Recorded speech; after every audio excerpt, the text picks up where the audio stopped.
Welcome to Alyramega Tech. Today I'm going to be showing you how to factory reset a Windows Vista machine. I know that Windows Vista isn't the current operating system, but if you're like me and sell and collect all devices which may have Windows Vista and you want to factory reset it, here's how to do it. So you're going to want to make your way down to the Start menu. After you've done that, you're going to want to click on this arrow and click Restart. The device should start shutting down. The FE key is located on the top. You're going to want to mash that. This should bring you to Advanced Boot Options. On this screen, you're going to want to click Repair Your Computer. Press Enter. It will bring you to this pop-up screen titled System Recovery Options, and you're just going to select a keyboard layout. My keyboard layout is the United Kingdom. Next.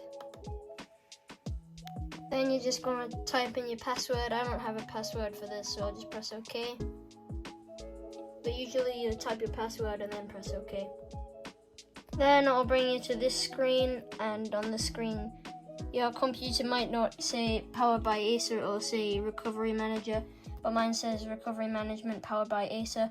I don't know, but it'll say underneath Restore System from Factory Default. So you're just gonna wanna click on this.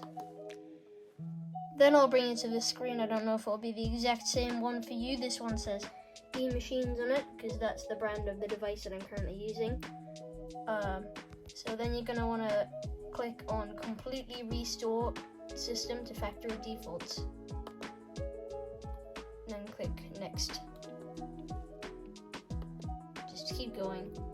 And then it'll give you like a warning that reads, this action will erase all existing data on partition OS.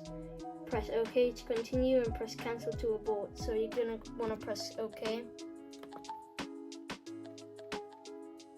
If the restore is taking a long time, don't worry, it'll be nothing to worry about. It may be the speed of your computer or the speed of your Wi-Fi.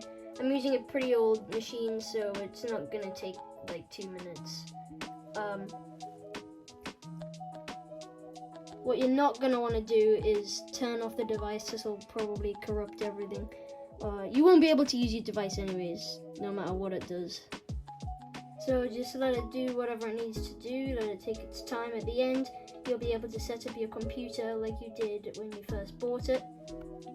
Once this is done, it'll show you a screen like this. You're just gonna wanna press OK. Then it'll say, please wait while Windows sets up your computer. Once this is done, the computer should be brought to the setup screen and you can set up the computer and you'll be able to use it again. Thank you all so much for watching, and please like and subscribe for more tutorials.